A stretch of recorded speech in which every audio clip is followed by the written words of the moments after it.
Assalamualaikum teman-teman.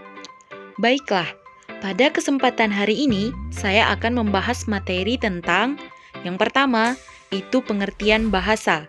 Yang kedua, fungsi bahasa.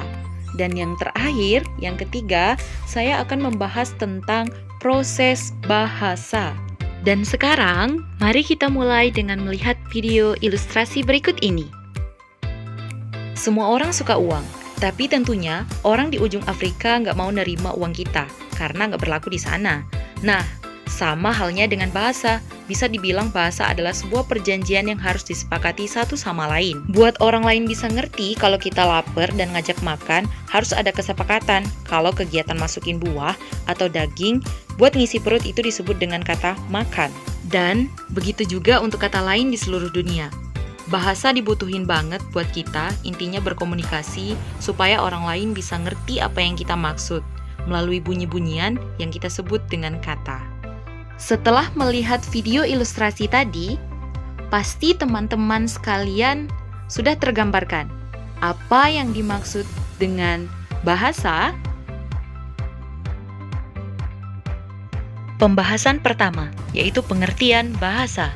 Secara sederhana, bahwa bahasa dapat diartikan sebagai alat untuk menyampaikan sesuatu. Bahasa adalah alat komunikasi.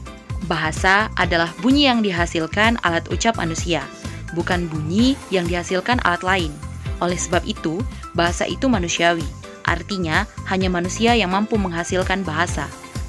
Selanjutnya, itu ada fungsi bahasa. Pembahasan yang kedua.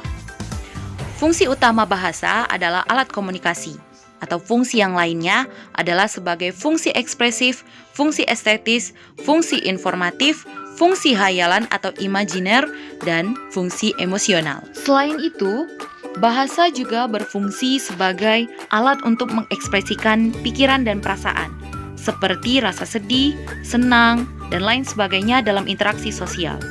Materi selanjutnya, mari kita bahas tentang proses bahasa. Sebelumnya, silahkan perhatikan video berikut ini.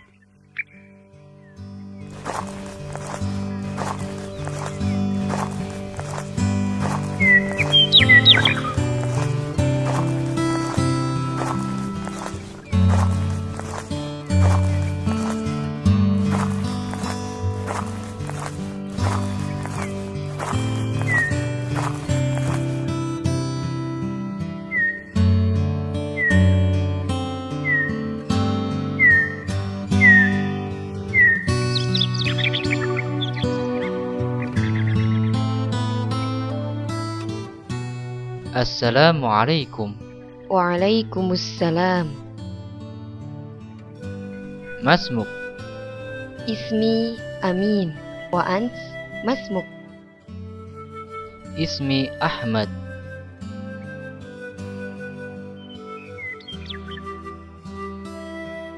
Kaifa haluk? Bi khair. Walhamdulillah. Min aina ant?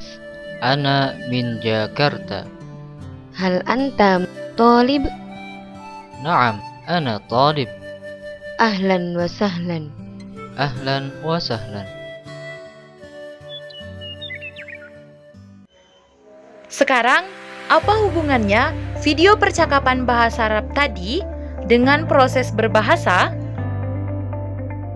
Jadi, ketika kita berbicara ataupun kita melakukan percakapan kepada orang lain, itu pastinya telah terjadi proses bahasa di dalamnya. Karena proses bahasa adalah urutan pelaksanaan atau kejadian yang saling terkait dalam berbahasa.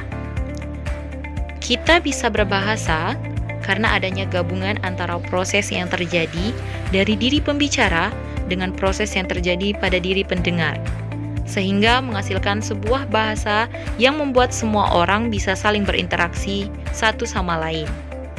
Pembahasan yang ketiga, yaitu tentang proses bahasa. Proses bahasa adalah urutan pelaksanaan atau kejadian yang saling terkait dalam berbahasa.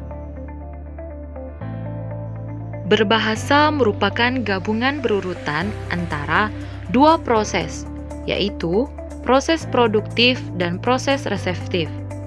Proses produktif berlangsung pada diri pembicara yang menghasilkan kode-kode bahasa yang bermakna dan berguna.